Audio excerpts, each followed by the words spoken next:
Estás escuchando los antiguos y abismales Podcast, la colección de las historias más aterradoras y delirantes.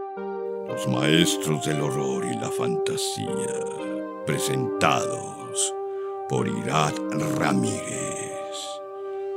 Invócanos por iVoox, YouTube y Spotify.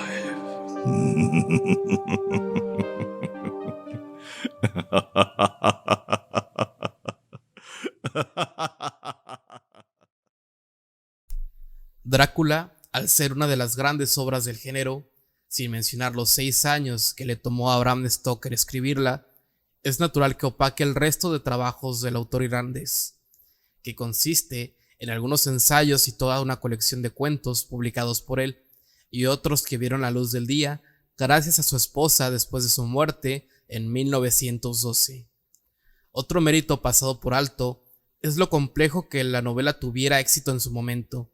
Ya habían otras obras notables sobre vampiros como Carmilla de Le Fanu o El vampiro de Polidori, cuyas adaptaciones llenaban los teatros, medio donde Stoker se desenvolvió más que en la misma literatura, adaptando obras de Shakespeare y Goethe, con tal éxito que se rodeó de figuras importantes de la época, entre ellas Conan Doyle, Mark Twain o Sir Richard Francis Burton, y la oportunidad de conocer a su ídolo de la infancia, Walt Whitman. La casa del juez es un relato perteneciente a la antología póstuma El invitado de Drácula y otras historias extrañas de 1914, 2 años después de la muerte del autor, y originalmente publicada en 1891 en un especial navideño de la revista The Illustrated Sporting a Dramatic News.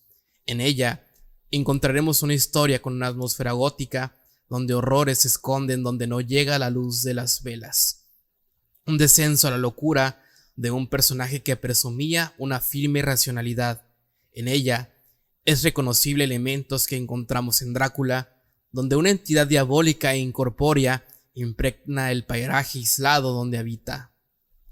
Mi nombre es Irat Ramírez, esto es Antiguos y Abismales Podcast, estamos en el ciclo de monstruos ocultos y en esta ocasión leeremos La casa del juez de Bram Stoker. Cuando se acercó el momento de sus exámenes, Malcolmson decidió irse a algún sitio donde pudiera estar a solas para estudiar.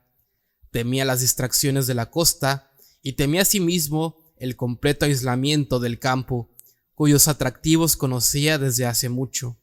Así que decidió buscar algún modesto pueblecito donde nada la distrajera. Se abstuvo de pedir sugerencias a sus amigos, pues supuso que cada uno le recomendaría un lugar familiar para él y donde tuviera conocidos. Como Malcolmson pretendía evitar sus amigos, tampoco deseaba cargar con las atenciones de los amigos de sus amigos, por lo que se ocupó de dar él mismo con el sitio. Llenó un baúl de viaje con ropa y los libros que necesitaba y sacó un billete para el primer destino que la lista de salidas le fuera desconocido. Cuando al cabo de 3 horas de viaje se apeó en Benchurch, se alejó de haber borrado sus huellas de manera que pudiera proseguir en paz con sus estudios. Fue directamente a la única posada que había en el tranquilo lugar y tomó alojamiento para esa noche. En Benchurch se celebraba un mercado cada 3 semanas, momento en el que el pueblo se llenaba de gente, pero durante los 21 días restantes era tan atractivo como un desierto. Al día siguiente de su llegada, Malcolmson buscó un alojamiento incluso más aislado que el que la serena posada Dagur Traveler le proporcionaba. Hubo un solo sitio que le gustó, y en efecto, se ajustaba a sus más extravagantes deseos de tranquilidad. En realidad, tranquilo no era la palabra más adecuada para el lugar. Desolado era el único término que reflejaba la medida de su aislamiento. Se trataba de una casa de estilo jacobeo, laberíntica, robusta, con pesados gabletes y ventanas anormalmente pequeñas, y ubicadas más alto de lo que era habitual en casas de aquel tipo, y que se hallaba rodeada por un alto muro de piedra de recia construcción. De hecho, más parecía una casa fortificada que una vivienda convencional. Pero todo ello satisfacía a Malcolmson. Aquí, pensó, esto es exactamente lo que estoy buscando. Si pudiera alojarme en casa, sería feliz.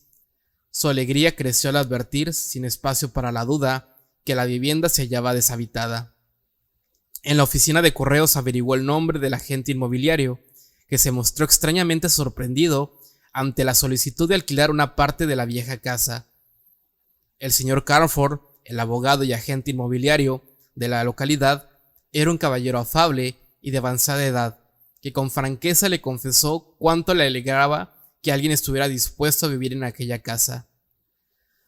Si le digo la verdad, añadió, estaría encantado, igualmente los propietarios, de dejar que alguien viviera gratis en ella durante años, para que la gente de aquí se acostumbre a verla habitada.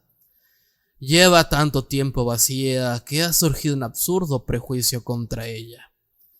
Y la mejor vía para acabar con ello es poblarla, aunque, añadió dedicando una mirada traviesa a Malcolmson, solo sea por un estudiante como usted que busca durante un tiempo la tranquilidad del sitio. Malcolmson consideró innecesario preguntar a la gente por el absurdo prejuicio. Sabía que podría recabar más información sobre el tema en caso de requerirla de otras fuentes. Abonó 3 meses de alquiler, tomó el recibo, se informó el nombre de una buena mujer que pudiera ocuparse de las faenas domésticas y salió con las llaves en el bolsillo. Fue a ver seguidamente a la patrona de la posada, una persona alegre y de lo más amable, y le pidió consejos sobre las provisiones y demás efectos que pudiera necesitar. Ella alzó las manos, atónita, cuando él le dijo dónde iba a instalarse. «En la casa del juez no», dijo ella empalideciendo. Él explicó dónde estaba la casa, pues que no sabía su nombre. Cuando terminó, ella dijo: «Sí, seguro que sí, es el mismo sitio. Es la casa del juez». Él le pidió que le hablara del sitio, por qué se llamaba así y que tenía la gente en su contra. Ella le contó que en el pueblo la conocían por ese nombre, porque hacía muchos años, no sabía cuántos porque ella procedía de otra parte del país, pero creía que 100 o más. Fue la morada de un juez que inspiraba terror a causa de sus duras sentencias y de la hostilidad que manifestaba contra los prisioneros en Assises. En cuanto a qué había contra la casa, no lo sabía. Había preguntado a menudo al respecto, pero nadie supo aclarárselo. No obstante, existía la impresión general de que allí había algo, y por lo que a ella respectaba, no pasaría una hora solas en la casa ni por todo el dinero del banco de Drinkwater. A continuación, se disculpó por haber perturbado a Malcolmson con sus palabras. «Ha sido muy incorrecto por mi parte, señor, pero también lo es para la suya, si me permite decirlo. Vivir allí completamente solo, tratándose además de un joven caballero, y discúlpeme usted, pero si fuera mi hijo no dormiría allí ni una noche, aunque tuviera que ir yo en persona a hacer sonar la gran campana de alarma que hay en el tejado». La buena mujer hablaba tan manifestamente en serio y sus intenciones eran tan amables que Malcolmson, pese a que todo aquello le divertía, se sintió conmovido. Le dijo sinceramente cuánto apreciaba su interés y añadió: «Pero, mi querida señora Whitman, no hay razón para que se preocupe usted por mí. Un hombre que estudia matemáticas en la Universidad de Cambridge tiene demasiado en lo que pensar como para que le moleste cualquier algo misterioso, y su trabajo es de una índole demasiado exacta y prosaica como para dejar espacio en su cabecita para misterios de cualquier clase. La progresión armónica de las permutaciones, las combinaciones y las funciones elípticas ya entrañan misterios suficientes para mí». La señora Whitman se puso a la obra con lo que había encargado, y él fue en persona a ver a la anciana que le había sido recomendada. Cuando volvió en la casa del juez, con un par de horas más tarde, se encontró en la puerta la señora Whitman, que lo esperaba junto a un grupo de hombres y niños cargados de paquetes, y con un tapicero que llevaba una cama en un carro, ya que, según ella, aunque las mesas y las sillas podían seguir en buen estado, una cama que podía llevar 50 años sin airear no era descanso adecuado para unos huesos jóvenes. Era evidente que sentía curiosidad por ver el interior de la casa, y pese a estar tan asustada del algo que al menor ruido se acurrucaba contra Malcolmson, que no le dejó solo en ningún momento. Recorrió todo el lugar. Tras examinar la casa, Malcolmson decidió instalarse en el amplio comedor, lo bastante grande para satisfacer todas sus necesidades, y la señora Witham, con ayuda de la asistenta, la señora Dempster, procedió a disponerlo todo. Una vez instalados los bultos al interior, Malcolmson se encontró con que, haciendo gala de gran previsión, la señora Witham había enviado provisiones de su propia cocina para varios días. Antes de irse, ella le manifestó sus mejores deseos y en la puerta se volvió y dijo: «Y señor, como el comedor es amplio y hay en él corrientes de aire, quizás sería conveniente hacerse con un biombo grande para colocarlo por las noches alrededor de la cama, aunque, si le digo la verdad, yo me moriría si tuviera que estar ahí dentro, encerrada con toda clase de cosas, asomado la cabeza por los costados y por arriba, mirándome». La imagen que ella misma había invocado fue demasiado para sus nervios y salió huyendo sin disimulo.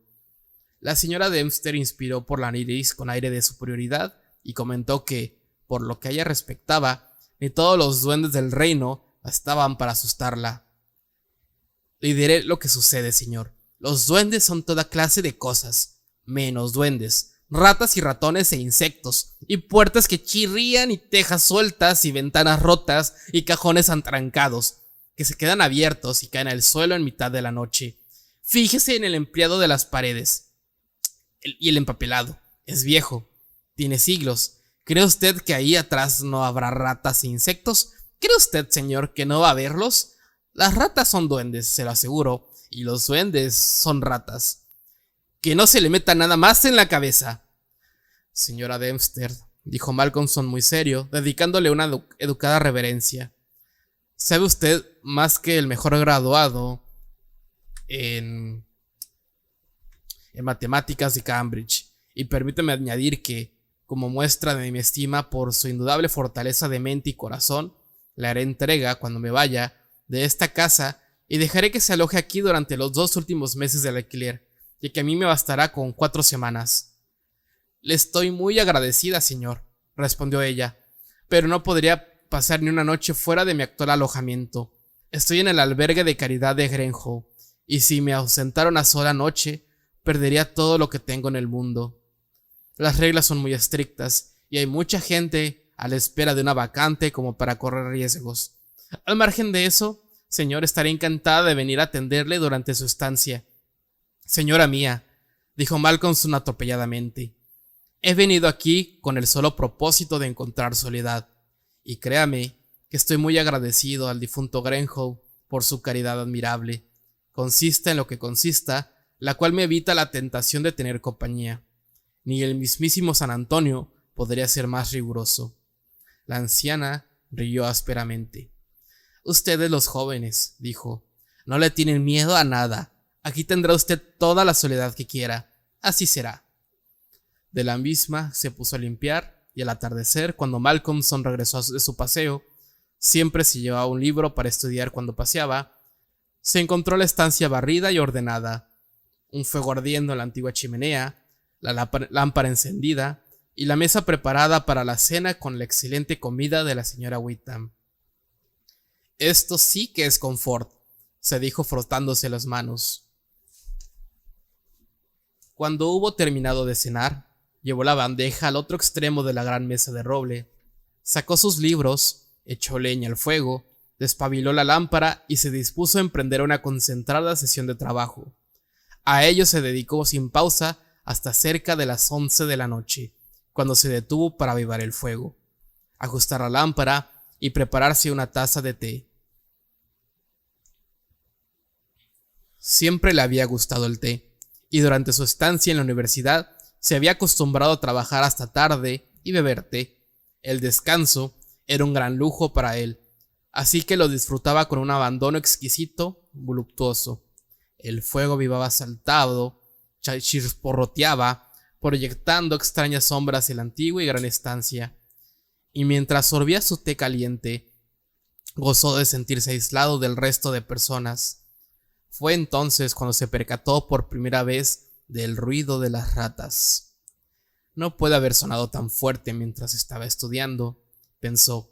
En ese caso, seguro que lo habría notado.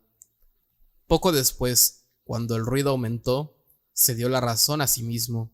Estaba claro que al principio las ratas se habían asustado por la presencia de un desconocido, así como por el fuego y la luz de la lámpara, pero luego se habían ido valentonando y ahora correteaban como tenían por costumbre.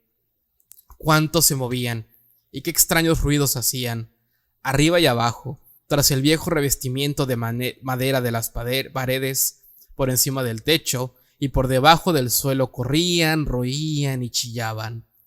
Malcolmson sonrió al recordar las palabras de la señora Dempster. Los duendes son ratas y las ratas son duendes.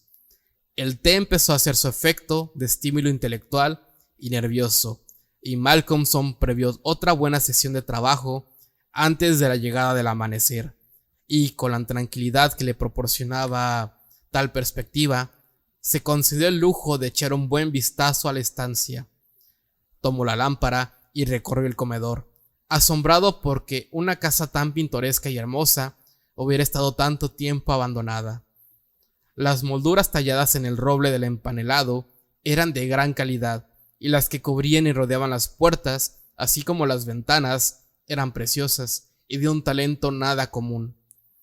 Había algunos cuadros antiguos, pero se hallaban tapizados por una capa tan gruesa de polvo y mugre que no se distinguía ni el menor detalle de ellos, pese a que Malcolmson alzó la lámpara todo lo alto que pudo. Aquí y allí, mientras paseaba, vio grietas y agujeros bloqueados momentáneamente por una rata con los ojos reflejando la luz, pero un instante después ya habían desaparecido, sin dejar más rastro que un chillido y el ruido que hacían al escabullirse. Lo que más le impresionó, no obstante, fue la cuerda de la gran campana de la alarma que había en el tejado, la cual pendía en un rincón de la estancia a la derecha de la chimenea. Arrastró junto al fuego una gran silla tallada de roble, con respaldo alto, y se sentó a tomar una taza de té. A continuación, avivó el fuego y retomó el trabajo, sentado en la esquina de la mesa con el fuego a la izquierda. Al principio las ratas le molestaron un poco con sus perpetuos correteos, pero se acostumbró al ruido igual que uno se habitúa al tic-tac de un reloj o al murmullo del agua en movimiento, y se concentró en su antiguo trabajo de tal manera que todo el mundo, salvo el problema que trataba de resolver, desapareció para él. Alzó la vista de pronto. El problema continuaba sin solución, y en el aire pendía la impresión propia de ese momento previo al amanecer, tan temido por su carácter incierto. El ruido de las ratas había cesado. Le pareció que debía de haber sucedido hacía poco, y que había sido precisamente su repentina interrupción lo que le había alarmado. El fuego ardía con poca fuerza, pero aún emitía un resplandor rojo encendido. Al mirar hacia la chimenea, Malcolmson dio un respingo pese a todo su sang-froid. En la gran silla tallada de roble, colocada a la derecha del fuego, había sentada una enorme rata, mirándolo fijamente con ojos torvos. Hizo amago de ir hacia ella, como si fuera a cazarla, pero el roedor no se movió. Luego Malcolmson hizo amago de tirarle algo. Ella continuó sin moverse, pero le mostró, furiosa, los grandes y blancos dientes, y la luz de la lámpara hizo brillar sus ojos con un rencor añadido. Malcolmson estaba incrédulo, y tomando el atizador de la chimenea, se abalanzó contra ella dispuesto a matarla. Sin embargo, antes de que pudiera golpearla, la rata, lanzando un chillido que pareció fruto de todo su odio concentrado, brincó al suelo y, trepando por la cuerda de la campana de alarma, desapareció en la oscuridad más allá del cerco de la luz de la lámpara. Al instante, por extraño que resulte, volvieron a empezar los ruidosos correteos de las ratas tras el empapelado. Para entonces, Malcolmson ya había perdido la concentración en el problema y cuando el estridente canto de un gallo le avisó de la proximidad del día, se acostó en la cama. Durmió tan profundamente que ni siquiera se despertó cuando la señora Dempster entró a arreglar la habitación. Solo cuando ella ya hubo limpiado y preparado el desayuno, dio unos golpecitos en el biombo tras el que se ocultaba la cama. Se despertó de él. Seguía un poco cansado tras la dura noche de trabajo, pero una taza de té cargado le dio energías y, tomando un libro, salió a dar un paseo matutino, llevándose además algunos sándwiches por si acaso no volvía a casa hasta la hora de la cena. Dio con un sendero tranquilo que discurría entre altos olmos a las afueras del pueblo y pasó allí la mayor parte del día, estudiando a Laplace. En el camino de vuelta, se detuvo a hacer una visita a la señora Witham y agradecerle su amabilidad. Cuando ella lo vio acercarse a través de los cristales emplomados de la ventana salediza de su Sancto Sanctorum, salió a recibirlo y lo invitó a pasar. Lo escrutó y dijo: «No debe usted excederse, señor. Está más pálido esta mañana de lo que debería. Hacer trabajar demasiado al cerebro y además a horas tardías no es bueno para nadie. Pero cuénteme, señor, ¿cómo ha pasado la noche?» «Bien, espero, se lo aseguro. Me alegré mucho cuando la señora Dempster me dijo esta mañana que usted se encontraba bien y dormía profundamente cuando fue a verlo». «Sí, he estado bien», respondió él con una sonrisa. «Ese algo no me ha molestado, al menos de momento. Solo las ratas, que tienen montado un circo en la casa, se lo aseguro. Una criatura diabólica se sentó en mi propia silla, junto al fuego, y no se fue hasta que le amenacé con el atizador. Subió por la cuerda de la campana de alarma y desapareció por algún sitio en lo alto de la pared o el techo. No vi dónde. Estaba muy oscuro». «Que Dios se apiade de nosotros», dijo la señora Witham. «Una criatura diabólica y sentada en una silla junto al fuego. Tenga cuidado, señor, tenga cuidado. Mucho de lo que se dice en broma resulta ser cierto». «¿A qué se refiere? Le juro que no le entiendo». «Una criatura diabólica. Puede que el mismísimo diablo». «Ay, basta, señor, no se ríe usted», dijo, pues Malcolmson había roto en carcajadas. «Ustedes, los jóvenes, creen que se pueden reír de lo que los viejos nos da escalofríos. Bueno, no pasa nada. No pasa nada. Por favor, ría siempre y cuanto quiera. Es lo que le deseo». Y la mujer resplandeció de simpatía en respuesta a las carcajadas de él, con todos sus miedos olvidados por el momento. «Perdóneme», dijo Malcolmson, «no me considere descortés, pero no he podido contenerme ante la idea de que el mismísimo diablo estuvo sentado anoche frente a mí». Y al imaginárselo volvió a echarse a reír. A continuación fue a casa a cenar. Esa noche los correteos de las ratas empezaron antes. En realidad, ya se hallaban en marcha antes de que él llegara, y solo hicieron pausa por la sorpresa de su retorno. Después de la cena, se sentó un rato a fumar junto a la chimenea, y luego, tras despejar la mesa, se puso a trabajar. Esa noche las ratas le molestaron más que la anterior. Qué manera de correr arriba y abajo tras las paredes, sobre el techo y bajo el suelo. Qué manera de chillar, arañar y roer. Cada vez más envalentonadas, asomaban en las bocas de sus ratoneras y a los agujeros y grietas del empapelado, y sus ojillos resplandecían como lamparitas en el bailoteo de las llamas. Pero para Malcolmson, acostumbrado ya a ellas, sus ojos no tenían nada de perverso, solo se conmovía de su carácter juguetón. A veces las más osadas hacían incursiones por el suelo o recorriendo las molduras de los paneles. De cuando en cuando, si lo molestaban, Malcolmson hacía algún ruido para asustarlas, golpeando la mesa con la mano o emitiendo un enfadado «shh», y ellas huían directas a sus agujeros. Y así pasó la primera parte de la noche, y pese al ruido, Malcolmson se sumergió cada vez más en su trabajo. Se detuvo de pronto, igual que la noche anterior, sorprendido por un silencio repentino. No se oía ni el menor chillido, ni arañazo, ni sonido de dientes al roer. El silencio era el mismo que habría en una tumba. Malcolmson recordó el extraño suceso de la noche previa, e instintivamente miró hacia la silla junto a la chimenea, y una extraña sensación le recorrió el cuerpo. Allí mismo, en la gran silla tallada de roble y de respaldo alto al lado del fuego, estaba la misma rata enorme, mirándolo fijamente con sus ojos rencorosos. Instintivamente cogió lo que tenía más a mano, un libro de logaritmos, y se lo lanzó. No apuntó bien y la rata ni se movió, así que hubo que repetir el número del atizador y una vez más, la rata, seguida de cerca, escapó, trepando por la cuerda de la campana de alarma. Resultó asimismo extraño que la huida de la rata también fuera seguida en esa ocasión por la renovación de la algarabía de la comunidad de roedores. Esa vez, como la anterior, Malcolmson tampoco llegó a distinguir en qué parte de la estancia desapareció la rata, ya que la pantalla verde de la lámpara dejaba la parte superior del comedor en tinieblas y el fuego ya ardía con poca fuerza. Al consultar su reloj descubrió que ya era cerca de medianoche, y agradeciendo al advertisement, avivó el fuego y se preparó la tetera nocturna. La sesión de trabajo había sido provechosa, y juzgó que se merecía un cigarrillo, así que se sentó en la gran silla de roble ante el fuego para disfrutarlo. Mientras fumaba pensó que estaría bien saber por dónde desaparecía la rata, ya que empezaba a tensar planes para el día siguiente. Planes en los que intervendría una trampa para roedores.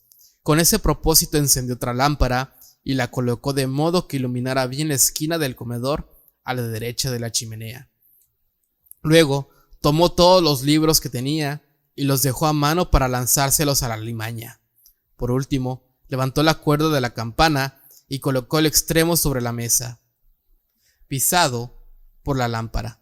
Al hacerlo, no pudo evitar fijarse en lo flexible que era, algo que resultaba llamativo en una cuerda tan resistente y que llevaba tanto tiempo sin usarse.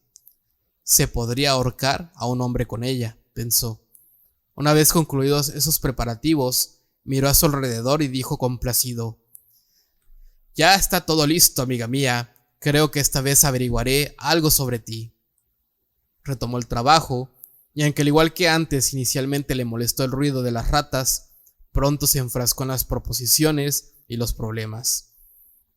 Una vez más su atención volvió a verse atraída de pronto por el entorno inmediato.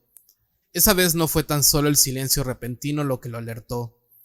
La cuerda se desplazó un poco, y asimismo la lámpara. Sin mover un músculo, miró de reojo para asegurarse de que la pila de libros estaba al alcance de su mano, y a continuación recorrió la cuerda con la mirada. Vio a la gran rata saltar desde la cuerda a la silla de roble y tomar asiento, desde donde lo miró fijamente. Malcolmson alzó un libro en la mano derecha, apuntó con tiento y se lo lanzó. La rata, con un rápido movimiento, se hizo a un lado y esquivó el proyectil. Él tomó un segundo libro, y luego un tercero, y uno tras otro se lo fue lanzando, pero siempre sin éxito. Al final, con él en pie y armado con otro libro que ya se disponía a lanzar, la rata chilló, en apariencia asustada. Esto avivó el afán de Malcolmson, y el libro surcó el aire y alcanzó a la rata con un sonoro golpe. Soltó un chillido de terror, y no sin antes dedicar a su atacante una mirada cargada de malevolencia, trepó por el respaldo de la silla, dio un gran salto hasta la cuerda de la campana y corrió por ella hacia ella como un rayo. La campana se balanceó por el repentino tirón, pero era pesada y no llegó a volcarse. Malcolmson no apartó la vista de la rata y a la luz de la segunda lámpara la vio saltar hasta la moldura de un panel y desaparecer por un agujero en uno de los grandes cuadros colgados de la pared, oscuro e indiscernible tras la capa de mugre y polvo. Por la mañana eché un vistazo a la morada de mi amiga, dijo el estudiante mientras recogía los libros. El tercer cuadro desde la chimenea, no lo olvidaré. Fue levantando los libros uno por uno, dedicándoles comentarios. Secciones cónicas, no dio en el blanco, tampoco oscilaciones cicloidales, ni los principios de cuaterniones, ni termodinámica. Veamos qué libro sí lo consiguió. Lo tomó y sufrió un respingo, a la vez que una repentina palidez le cubrió el rostro. Miró incómodo a su alrededor. temblando un poco, mientras murmuraba para sí: «La Biblia que me regaló mi madre, qué extraña coincidencia».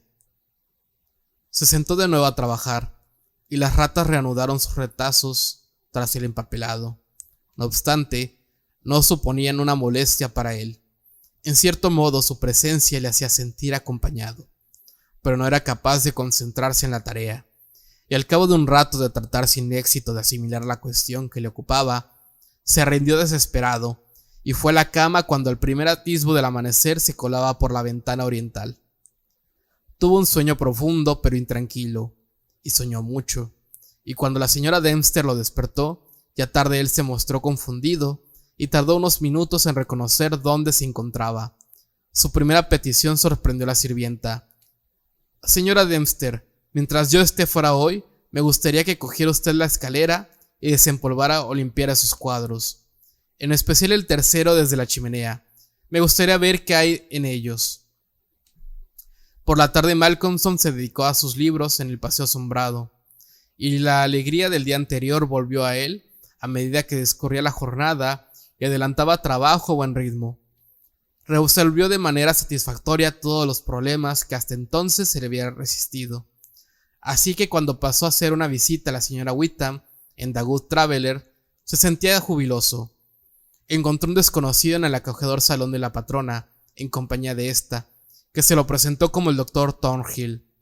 Ella estaba inquieta, y eso, junto a la repentina serie de preguntas que el médico dedicó a Malcolmson, llevó a este a deducir que la presencia del desconocido no era casual, así que dijo sin preámbulos: «Doctor Thornhill, responderé gustoso a todas las preguntas que quiera hacerme, si antes me responde usted una a mí». El doctor pareció sorprendido, pero sonrió y dijo: «Claro que sí. ¿Cuál es? ¿Le ha pedido a la señora Witham que viniera a verme y darme consejo?» Por un momento el doctor Thornhill quedó desconcertado, y la señora Witham enrojeció y les dio la espalda, pero el doctor era un hombre sincero y con buena disposición, así que respondió abiertamente: «Así lo ha hecho, pero no era su intención que usted lo supiera. Supongo que han sido mis torpes prisas las que le han llevado a sospecharlo. Me dijo que no le gustaba que estuviera usted completamente solo en casa y que creía que tomaba usted demasiado té cargado. De hecho, ella desea que le aconseje dejar el té y no trabajar hasta altas horas. Fui un buen estudiante en mis tiempos, así que imagino que puedo tomarme esta libertad y, sin que sea motivo de ofensa, pedírselo no como un desconocido, sino como un colega». Con una gran sonrisa, Malcolmson le tendió la mano. «Chóquela, como dicen en Estados Unidos. Le agradezco su amabilidad, y a usted la suya, señora Witham, y tal amabilidad merece una respuesta por mi parte. Prometo no volver a tomar té cargado, nada de té hasta que usted me lo vuelva a permitir. Y esta noche me iré a la cama a la 1 como muy tarde. ¿Está bien así?» «Magnífico», dijo el médico. «Ahora cuéntenos todas sus impresiones sobre la vieja casa». Y así fue como Malcolmson les hizo un pormenorizado relato de lo sucedido en las 2 últimas noches. De cuando en cuando le interrumpía alguna exclamación de la señora Witham, hasta que al final, cuando narró el episodio de la Biblia, las emociones contenidas de la patrona hallaron desahogo con un grito, y hasta que no le administraron un buen vaso de brandy con agua a la señora no se recompuso. El doctor Thornhill había escuchado con expresión cada vez más seria, y cuando la narración concluyó y la señora Witham estuvo recuperada, preguntó: «¿La rata siempre sube por la cuerda de la campana?» «Siempre». «Supongo que sabe usted», dijo el médico, ¿qué cuerda es esa?» «No, es la mismísima cuerda», dijo lentamente el médico, «que el verdugo usó con todas y cada una de las víctimas de la furia sentenciadora del juez». Le interrumpió otro grito de la señora Witham, y hubo que volver a tomar medidas para su recuperación. Malcolmson consultó su reloj, y viendo que estaba próxima a su hora de cenar, partió hacia su casa antes de que ella se recobrara. Cuando la señora Witham volvió de nuevo en sí, bombardeó al médico con preguntas enojadas acerca de qué pretendía al meter ideas tan horribles en la cabeza de un pobre joven. Ya tiene suficientes motivos de preocupación allí, añadió. Mi querida señora, contestó el señor Thornhill, mi intención era otra. Quería atraer su atención hacia la cuerda de la campana, que si fijara en ella, podría suceder que se hallara él en un estado de elevada crispación, y ha estudiado demasiado, aunque me atrevería a decir que nunca he visto a un joven así de robusto y sano, tanto de mente como de cuerpo. Pero esa historia de las ratas y la sugerencia de una aparición diabólica. El médico meneó la cabeza y luego prosiguió hablando.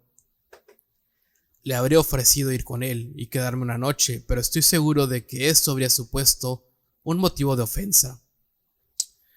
Por la noche él podría sufrir alguna clase de extraño ataque de miedo o de alucinación, y en ese caso quiero que tire de la cuerda, pues estar completamente solo de ese modo nos avisará, y nosotros podremos llegar a tiempo de servir de ayuda.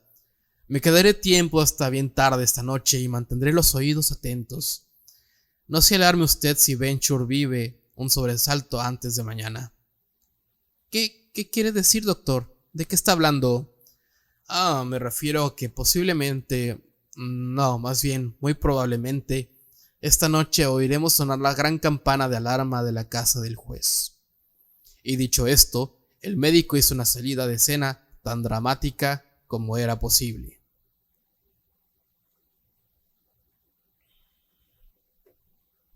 Cuando Malcolmson llegó a casa, era un poco más tarde de su hora habitual, y la señora Dempster ya se había ido. No se debían descender las reglas del albergue de caridad de Greenhow.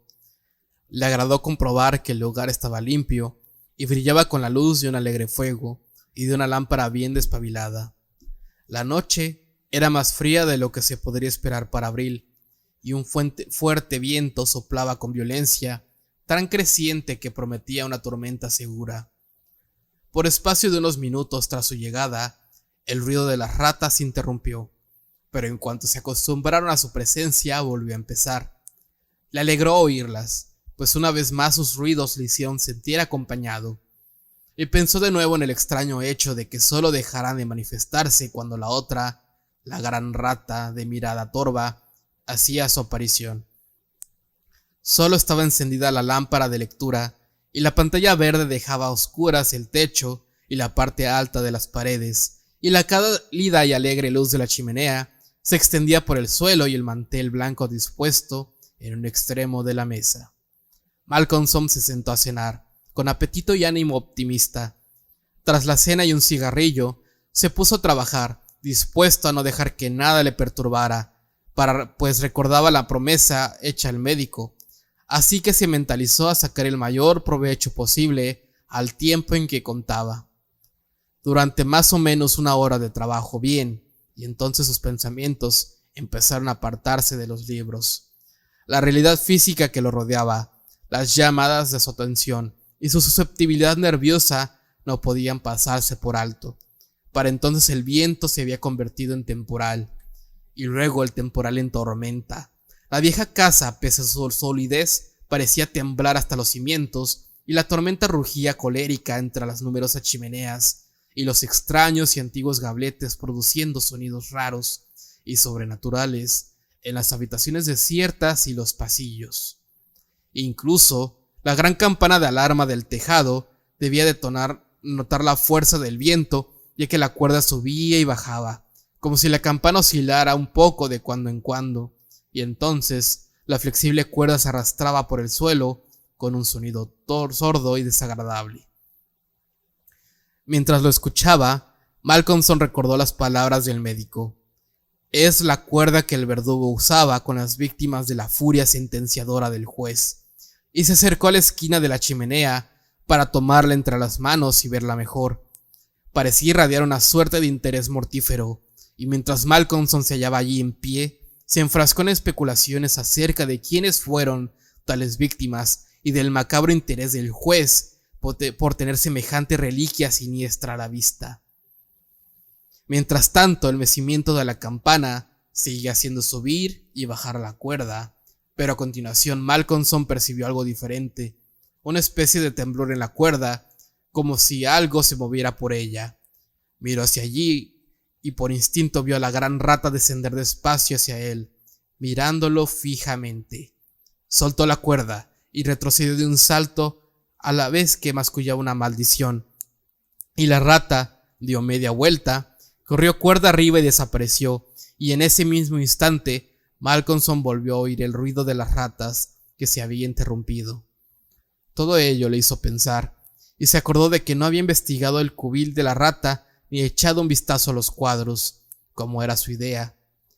Encendió la otra lámpara, la que no tenía pantalla, y sosteniéndola en alto se situó frente al tercer cuadro desde el lado derecho de la chimenea, por donde había visto desaparecer a la rata la noche previa. Nada más verlo, retrocedió tan rápido que a punto estuvo de dejar caer la lámpara, y una palidez de muerte le cubrió el rostro.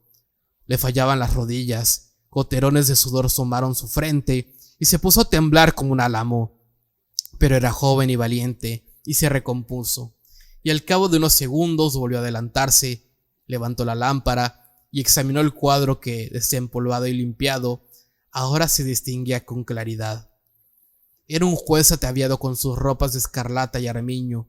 Su rostro era poderoso e implacable, malvado, astuto y vindicativo, con una boca carnosa, nariz ganchuda y rubicunda, y con el perfil del pico de ave de presa.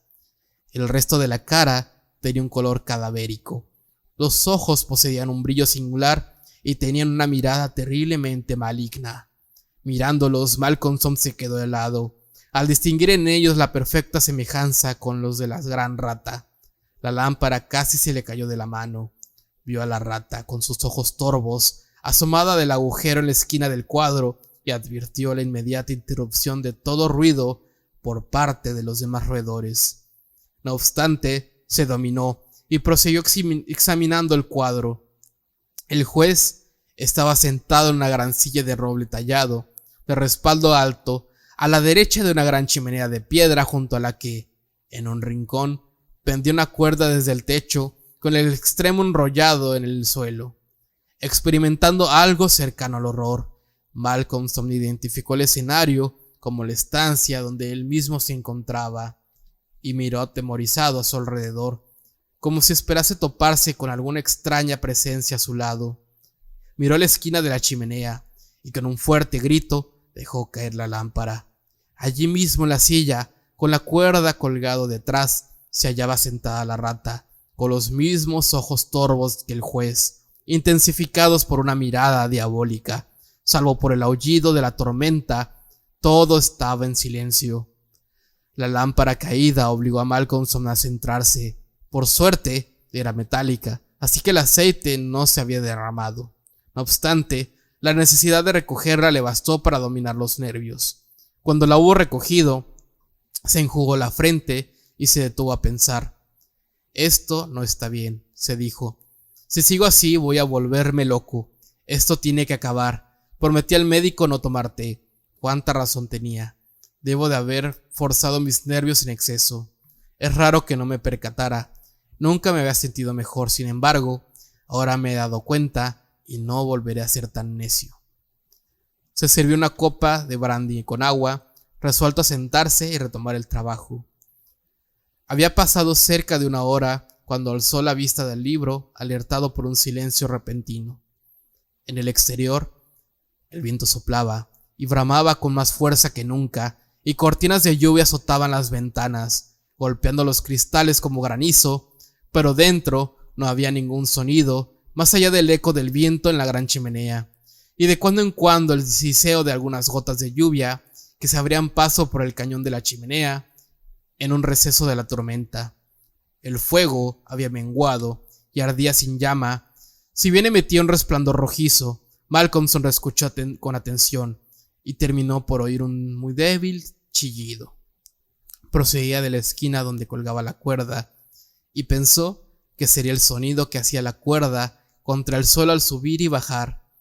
Al alzar la vista, no obstante, vio en la penumbra que la gran rata colgaba de la cuerda y le estaba royendo. Casi la había cortado del todo. Malcolmson vio el tono más claro de las puntas roídos de las hebras. Seguía mirando cuando la labor quedó finalizada. El extremo cortado cayó sonoramente al suelo de roble, mientras que por un instante la rata pendió como un tirador o una borla de la cuerda restante, que se meció de un lado a otro. Malcolmson sufrió otra punzada de terror al darse cuenta de que se le había privado de la posibilidad de pedir ayuda al exterior.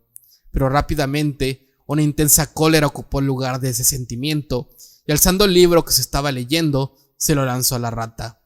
Había apuntado bien, pero antes de que el proyectil pudiera dar alrededor, este se soltó y cayó al suelo con un ruido blando. De inmediato, Malcolmson se lanzó sobre la rata, pero ella huyó a toda prisa, desapareciendo entre las sombras de la estancia. Malcolmson se dijo que el trabajo ya había concluido por esa noche y decidió introducir un poco de variedad en su rutina, cazando a la puta rata. Retiró la pantalla verde de la lámpara para disponer de más luz, disminuyó así la oscuridad de la parte alta de la habitación y bajó la marea de luz, potente en comparación con la oscuridad previa.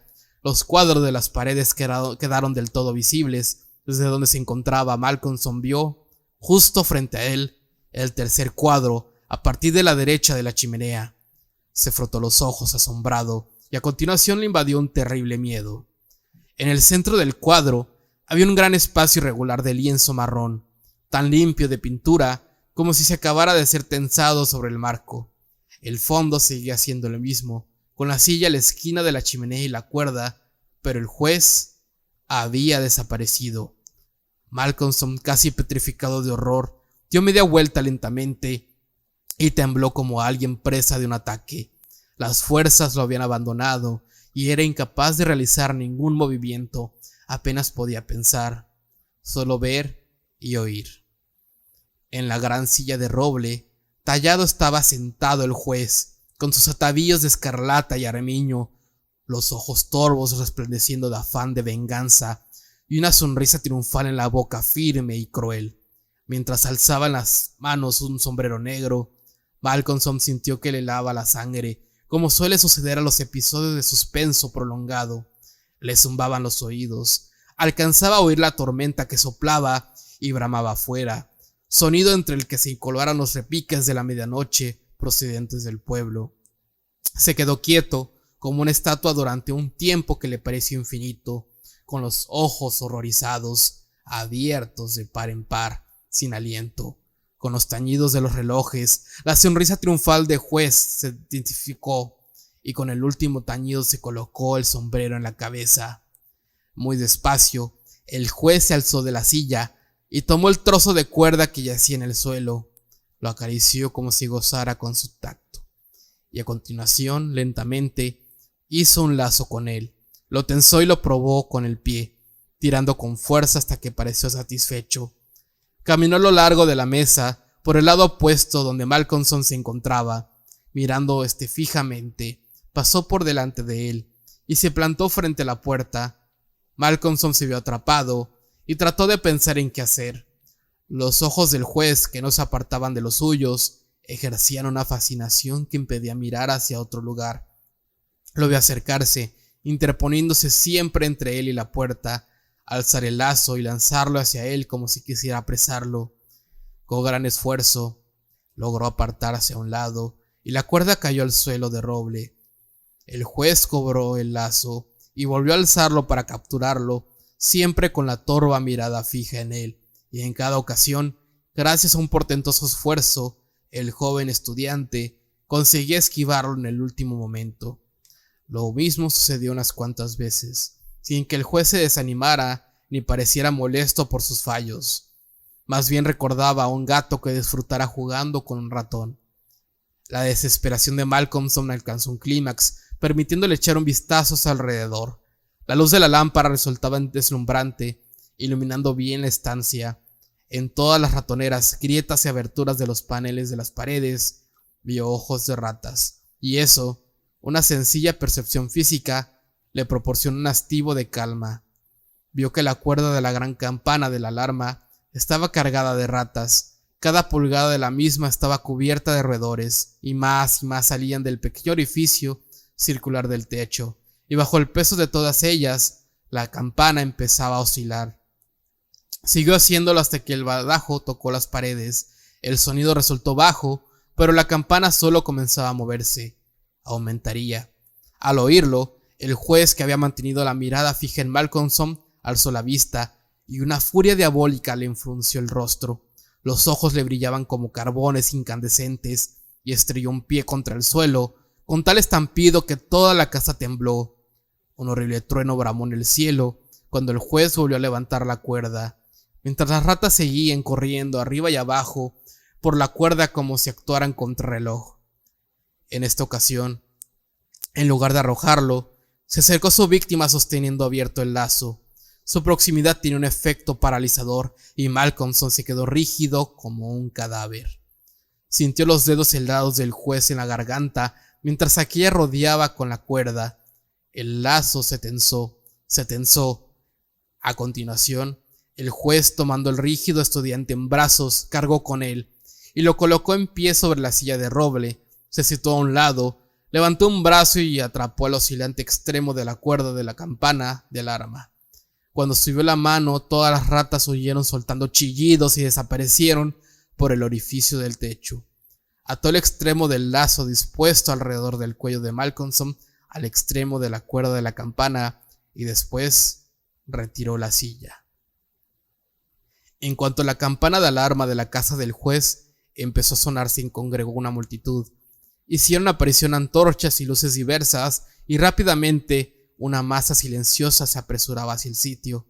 Aporrearon la puerta, pero no hubo respuesta. Le echaron abajo y entraron en tropel en el gran comedor, con el médico enfrente.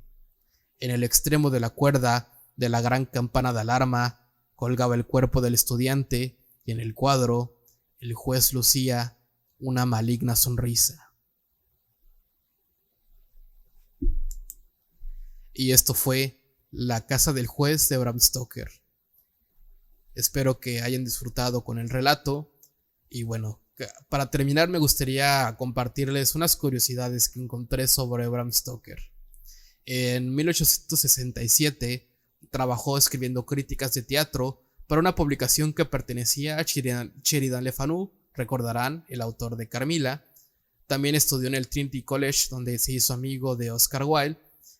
Stoker años después se casaría con Florence Balcombe, quien de hecho había sido novia de Oscar Wilde, y el cual diría más adelante que Drácula no ha sido la novela más bella que se ha escrito jamás. Florence, años después de la muerte de Stoker, de hecho demandaría la producción de la película alemana Nosferatu, exigiendo además una retribución económica por el plagio, también la destrucción de todas las copias. Y en efecto la viuda ganó el juicio, pero gracias a unas copias clandestinas pues la película se siguió distribuyendo a través de los años. Y bueno, y por último, Valdimar Asmundsson en 1901 tradujo Drácula en Islandia con el título de Makt Mikrana, o Los poderes de la oscuridad, que más que una traducción, décadas después se descubrió que en realidad era una versión libre, con otros personajes, un tono más erótico y de menor extensión. Lo curioso es que, según cuenta la reedición del 2014, lo hizo apoyado por el mismo Stoker. Y bueno, esto fue Antiguos y Abismales Podcast en el ciclo de Monstruos Ocultos. Mi nombre es Ira Ramírez y bueno, espero que pasen una excelente noche. Nos vemos en un próximo podcast para seguir hablando de estos monstruos ocultos.